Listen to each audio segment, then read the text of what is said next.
US politics, because next time we speak to you, the result will be in. It's been amazing to watch Joe Biden's intervention and calling Trump supporters garbage. That's been devastating for the Democrat campaign in the dying days. But what I think is brilliant, of course, is the way Donald Trump seizes on that. And listen to this comment from Donald Trump today. It's just the perfect pitch, the perfect use of this Joe Biden misstep. My response to Joe and Kamala is very simple.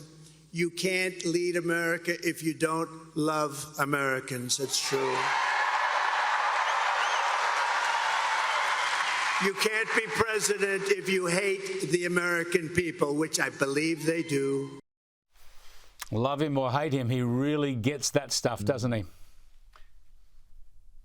He so nailed it with those comments. That will really shift votes. I'm sorry to say, from Kamala Harris's point of view, and for those of you who are watching this program who are, lifelong enthusiastic supporters of the Democrats, I think this comment by Joe Biden has pretty much buried Kamala Harris's chances. I mean, I also saw a visual of Donald Trump in a garbage truck, driving a garbage truck. There's an American expression: if something goes terribly wrong, it's a dumpster fire.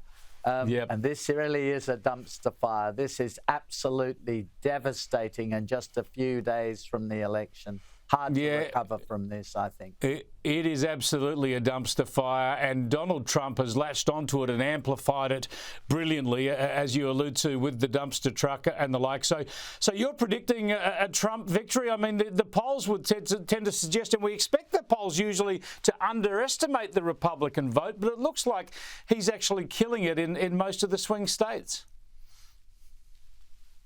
Right. I'm not sure whether this time the polls will underestimate his vote, because the pollsters have made adjustments. But I do think they're having much more difficulty polling people given the changes of technology.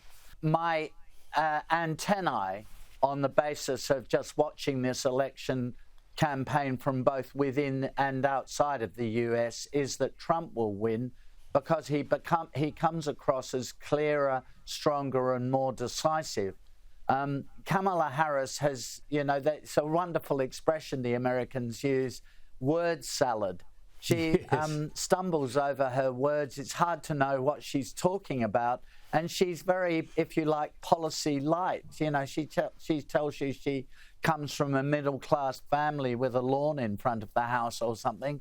Her father, by the way, was a Stanford economics professor, so they weren't just an ordinary middle-class family. But she labours those sorts of points and doesn't talk about policies that might affect the American people.